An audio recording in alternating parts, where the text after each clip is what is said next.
whatever happens at the end of that process.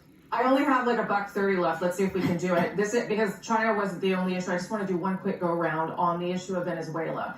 Canada had a pretty clear position with the United States and some other countries around the world today around the self-endorsed leader, but the NDP had a very different view, and it was manifested in a number of ways today. Here's the new NDP candidate, Sven Robinson.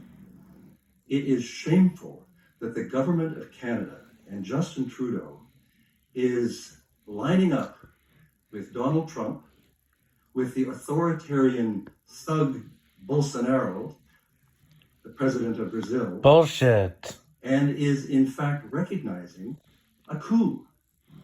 Okay, very quickly. So Jagmeet Singh's position, not exactly as extreme as that, but certainly not what the government's position is. Nikki Ashton, fairly out there as well. Just a quick go around on what you think of the strategy, Chantal.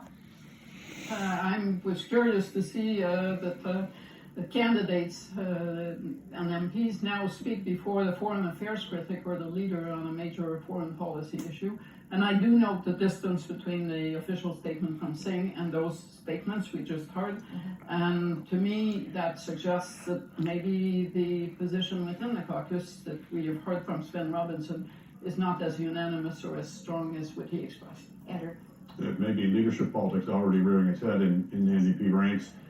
It's also, you've got people on the far left of the NDP who have always been soft on the Chavez regime, now the Maduro regime in Venezuela, which is a dictatorship, which is a kleptocracy, which is rejected by millions of Venezuelans. Look, nobody likes lining up with Donald Trump. What they conveniently fail to mention is 9 or 10 other members of the Organization of the American States, the Lima Group, which is a pro-democracy group in South America that we are a part of, that we are trying to support.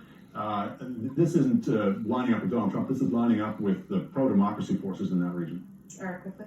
Yeah, not just in the Western Hemisphere, Germany as well, recognizing that new leader. And I think it exposes two things. One, the divides that are still within the NDP between the further left flank and maybe the more centrist flank, and also just the weakness of the leadership and the caucus relationship with that leadership, that they can't get a single message out. And we're not able to really put anybody out in front of a camera who could express the party's actual position on this file. And then the Singh didn't bother doing it himself either in front of the camera. Okay, thanks everybody.